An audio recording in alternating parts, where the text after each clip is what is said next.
I never imagined that the day my father died would also be the day I lost my home. While I was still drowning in grief, she, my dad's new wife, stormed into my room, boxed up my belongings, and declared it hers. In that moment, I didn't just lose my father. I lost the last place where I felt safe. But life has a strange way of transforming pain into power. Years later, the same woman who kicked me out would watch me stroll into her retirement home, as the owner. This is the story of how I took everything back. When my father first fell ill, I thought I had prepared myself for the worst, but nothing could have braced me for the hollow silence that followed his passing. The house that had always felt warm and familiar suddenly became cold, each corner echoing with memories I could no longer hold on to. I walked around in a daze, clutching his old sweater, the faint scent of his cologne the only thing grounding me to reality.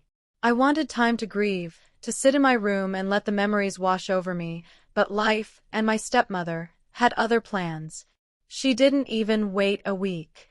One afternoon, I came home from the funeral arrangements to find her standing in my bedroom doorway, a cardboard box at her feet. My clothes were shoved in hastily, my framed photos stacked carelessly as if they were nothing more than clutter. "You'll need to move your stuff," she said flatly, not even looking me in the eyes. "I need this room for my office." My mouth went dry. That was my room, the only place I felt safe, and she had claimed it without a second thought. I felt like I had lost my father all over again. I ended up moving into the smallest, draftiest room in the basement, barely big enough for a twin bed and a pile of my belongings. The air smelled like dust and damp concrete, and every creak of the pipes reminded me that I wasn't wanted upstairs. I would lie awake at night, listening to her footsteps pacing across the floorboards above, and wonder how someone could be so heartless. Grief morphed into a heavy loneliness. I wasn't just mourning my father, I was mourning the feeling of belonging. My home no longer felt like mine, and every glance from my stepmother reminded me that I was a guest in the house where I had grown up.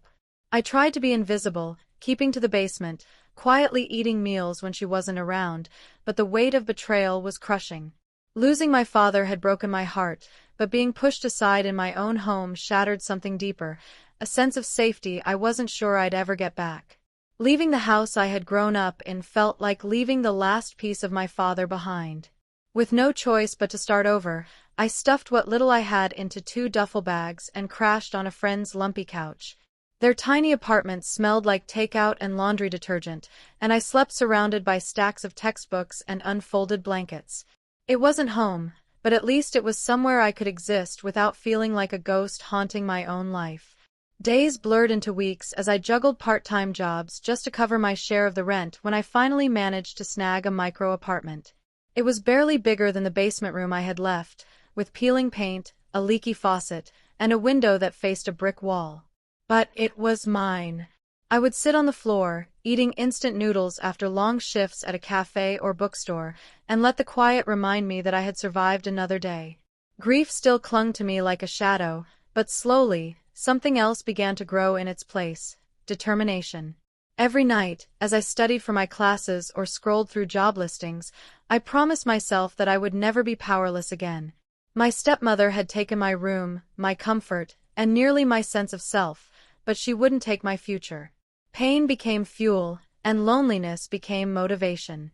I told myself that one day, I would build a life so solid that no one could ever push me out again. Through mutual acquaintances, I occasionally heard updates about my stepmother. She was living comfortably in my father's house, redecorating like she had always owned it, even hosting dinner parties as if she had erased every trace of me. Each story stung, but instead of letting it break me, I used it as a reminder of why I had to keep going. I didn't want revenge. Not yet, but I wanted freedom. So I worked, I saved, and I planned. Every paycheck, every late night studying, every moment I pushed through exhaustion felt like a brick in the foundation of the future I was building. I didn't know how or when, but deep down, I felt it. Someday, the scales would tip in my favor. There was a morning when I woke up to the sound of traffic outside my tiny apartment window and realized I couldn't keep living in survival mode forever. Grief and bitterness had fueled me for long enough. It was time to build something real. I threw myself into my career, taking every opportunity that came my way. At first, it was just small wins, staying late at work to learn extra skills, picking up side gigs, and volunteering for projects no one else wanted. My first real break came when my manager noticed my persistence and offered me a promotion. It wasn't much, but it felt like a crack of light in a long, dark tunnel. That small victory lit a fire in me. I started saving aggressively, cutting out every unnecessary expense, and devouring books on finance and entrepreneurship in my free time. I wasn't just working a job anymore, I was building a future. When I landed my first big client for a freelance project, I remember sitting on the edge of my bed, staring at the payment confirmation, and feeling something shift inside me. For the first time since losing my dad, I felt proud of myself. I was no longer the powerless kid shoved into a basement. I was someone forging their own path. Meanwhile, my stepmother continued to live in the family home, hosting holiday parties and posting pictures of her lavish lifestyle on social media. I'd see photos of the house decorated with lights, the walls repainted, my father's old furniture gone, replaced with things that screamed her taste alone. Every image was a reminder of what I'd lost, but it also sharpened my resolve. She had taken my space, but I was building something she couldn't touch. Slowly, I invested in myself, courses, certifications, and eventually a small stake in a local business. Each milestone was a brick in the wall separating me from the version of me who had once cried alone in a damp basement. I no longer just wanted to survive. I wanted to thrive so completely that no one could ever strip away my sense of belonging again. And deep down, I knew that someday, life would give me the chance to prove it. Years of relentless work eventually paid off in ways I could have never imagined. My savings grew into investments, and those investments blossomed into financial security. One day, I woke up and realized I wasn't worried about rent anymore.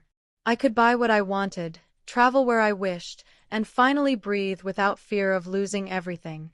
For the first time since my father's death, I felt safe, and not because anyone had given me that security, but because I had built it with my own hands. It was around that time I overheard something from a mutual acquaintance. My stepmother, now older and slowing down, was moving into a retirement home. The news stopped me in my tracks. A dozen emotions swirled in my chest: curiosity, satisfaction, and a strange, quiet sense of closure. The woman who had once pushed me into the shadows was now leaving the house she had stolen from me, forced to downsize into a single room. I didn't celebrate out loud, but deep inside, I couldn't help thinking that karma had started its quiet work. Months later, while scrolling through property listings for potential investments, I froze. The retirement home she was set to move into was up for sale. I stared at the screen, almost laughing at the sheer poetry of the moment. Life had handed me a perfect opportunity for poetic justice. I moved quickly, contacting the realtor and reviewing the financials. I never mentioned my connection to one of the incoming residents. To them, I was just another investor with a keen interest in managing residential properties. When the paperwork was finalized and the keys were handed to me, I felt an odd calm wash over me.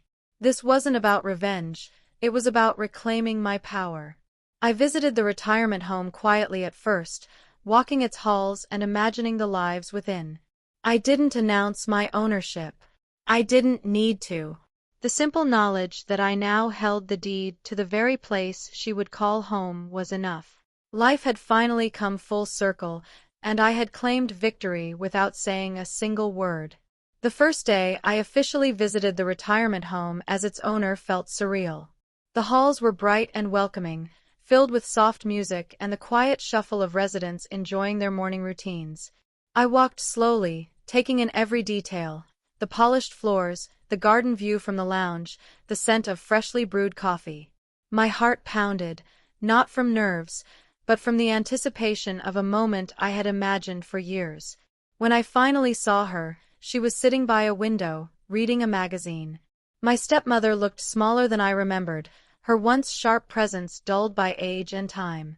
She glanced up casually, probably expecting to see a staff member, but froze when her eyes met mine. For a second, there was only silence, heavy and electric. Her magazine slipped from her hands as realization sank in. What are you doing here? She asked, her voice brittle. I smiled politely, keeping my tone even. I'm just checking on the place. After all, I own it now. The color drained from her face, and she didn't speak for a long moment. I didn't gloat, didn't taunt her. There was no need. The weight of the situation spoke louder than anything I could have said. She knew. She understood. Life had delivered its verdict without me lifting a finger. We shared a long, unspoken moment where the past hung between us. The day she threw me into the basement, the boxes of my things shoved aside, the years I spent rebuilding myself from nothing. Now, she was the one in a single borrowed room, living under a roof that belonged to me. As I walked through the halls, residents greeting me with warm smiles, I felt an indescribable peace. This wasn't about revenge anymore. It was about closure. Life had come full circle, and I had reclaimed my sense of power and belonging without ever needing to shout. Karma doesn't always come loudly. Sometimes it arrives softly, in the form of a signed deed, a quiet smile, and the knowledge that you've risen far beyond the person who once tried to break you. And in that moment, I knew I had finally won. Looking back on everything I went through, I realized that grief was only the beginning of my journey. Losing my father shattered me, but it also forced me to discover a resilience I didn't know I had. There were nights when I thought I would break under the weight of loneliness, anger, and betrayal, yet somehow I kept moving forward. Every small step, every late-night shift, every saved dollar, every little victory, became proof that I could rebuild my life from the ashes of what I had lost. For a long time, I thought I needed revenge to heal. I imagined confronting my stepmother, yelling, demanding an apology she would never give. But standing in that retirement home as the owner, I realized that my success was the only revenge I would ever need. I didn't have to humiliate her or take anything away from her. Life had already done that in its own quiet way. True power came from knowing I had risen above the pain she caused without letting it define me. Forgiveness didn't happen overnight, and honestly, it wasn't about her, it was about me. Carrying anger is like carrying a burning coal. It only hurts the one holding it. Letting go of that bitterness freed me from the grip of the past. I no longer cared if she regretted what she did or not.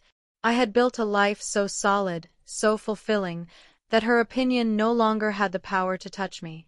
The greatest lesson I learned is that pain can either destroy you or drive you. I chose to let it drive me toward purpose. My father's memory became my compass, reminding me that I deserved a life filled with dignity, security, and pride. By turning my suffering into motivation, I didn't just reclaim my sense of belonging, I built a future that no one could ever take away from me. If there's one thing my story proves, it's this: you can survive even the deepest heartbreak and turn it into something powerful. Success built from resilience is the sweetest victory, and living a life you're proud of will always speak louder than any revenge you could ever plan. Life has a way of handing out poetic justice when you least expect it. The woman who tossed me aside in my darkest hour now lives under the roof I own, a living reminder that no one can steal your future unless you allow them to. I didn't need to yell, fight, or plot revenge. My success spoke for me. If you've ever felt powerless or forgotten, remember this: your story isn't over until you decide it is. Karma takes its time, but when it arrives, it's unforgettable.